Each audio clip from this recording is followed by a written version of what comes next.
नमस्कार, आप देख रहे हैं प्योर पॉलिटिक्स, साथ में आपके शिखा ठाकुर।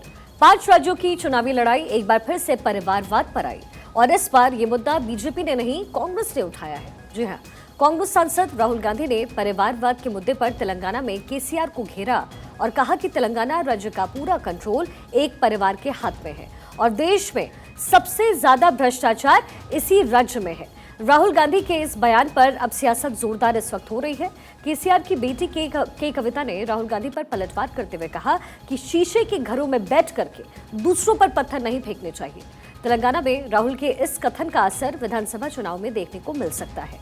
कांग्रेस पार्टी पर हमेशा से परिवारवाद और वंशवाद के आरोप लगते आए और ऐसे में सवाल है कि कहीं राहुल ने सेल्फ गोल तो नहीं कर लिया। और आज इसी मुद्दे पर प्योर पॉलिटिक्स में हमारी पॉलिटिकल एडिटर अदिति नागर के साथ हम चर्चा करेंगे। अदिति मेरे साथ इस वक्त जुड़ गई है। अदिति, सबसे बड़ा सवाल यही है कि परिवारवाद के जो पोस्टर बॉय रहे हैं उनका क्या ये एक सेल्फ गोल है, लोगों को साधने की एक बड़ी कोशिश राहुल गांधी की तरफ से?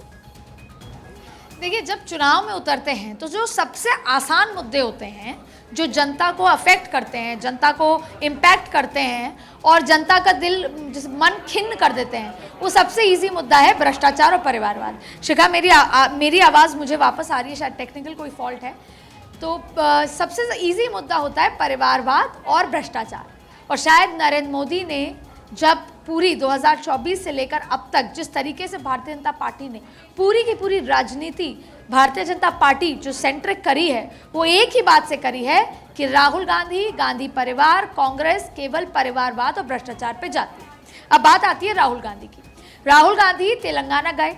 सबसे पहले आपको बता दें कि तेलंगाना में भारतीय जनता पार्टी बहुत ज़्यादा उम्मीदों में थी, लेकिन जैसे जैसे समय बीता, पहले बीआरएस नंबर 1 पे और दूसरे पे कांग्रेस, यानी कि पहले भारतीय जनता पार्टी कोशिश कर रही थी कि वो विपक्ष की भूमिका निभाए, लेकिन फिर समय बीता, कर्नाटक के चुनाव आ रहे, तमाम चीज़ें हुई, तो आज का जो रण है तेलंगाना का, वो है बीआरएस वर्सेस कांग्रेस का। ऐसे में कांग्रेस नंबर 2 पर बेहतर पोजीशन पे भी आने की जो कोशिश कर रही है, उसके लिए जनता के बीच बड़े आरोप लेकर जाने होंगे।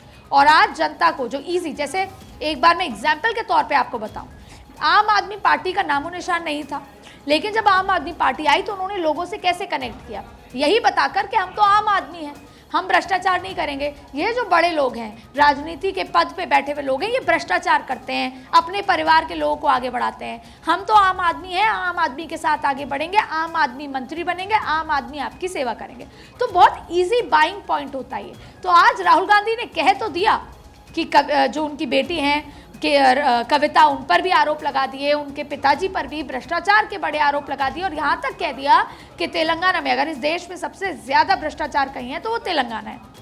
लेकिन सवाल घूम फिर के राहुल गांधी के ऊपर आ गया, प्रश्न चिन्ह आ गया, क्योंकि अगर, जैसा आपने पोस्टर बॉय का नाम लिया, क्योंकि देश की सियासत में अगर परिवारवाद या भ्रष्टाचार की कोई बात है, खास तौर पे परिवारवाद, कि वो गांधी परिवार के साथ आया है। क्योंकि इंदिरा गांधी, राजीव गांधी, राहुल गांधी, प्रियंका गांधी, सोनिया गांधी, तमाम, तो जब भी कोई सत्ता की बात आई है पार्टी के ऊपर या देश में, तो वो गांधी परिवार में गई है। एक एक्सेप्शन मनमोहन सिंह को ले लेते हैं, लेकिन तब भी जो डायरेक्शन था वो गांधी परिवार से। तो ऐसे में कविता ने भी ये रिप्लाई करते हुए कहा, जवाब देते हुए कहा उनके इस बयान का, कि जिनके घर शीशे के होते हैं वो दूसरों पर पत्थर नहीं फेंका करते। लेकिन शायद राहुल गांधी को ये कन्वीनियंट बयान लगा, भले ही सेल्फ गोल हो, आगे इस बयान के काफ़ी तरीके की बात हो, नरेंद्र मोदी या भारतीय जनता पार्टी भी इस पर सवाल करती नजर आए, लेकिन फिलहाल क्योंकि जनता को बहुत आसान ये लगता है और केसीआर के खिलाफ अगर एंटी इनकम्बेंसी है उस सरकार के खिलाफ, तो सबसे ज़्यादा लोग इसे एक्सेप्ट करेंगे कि हाँ,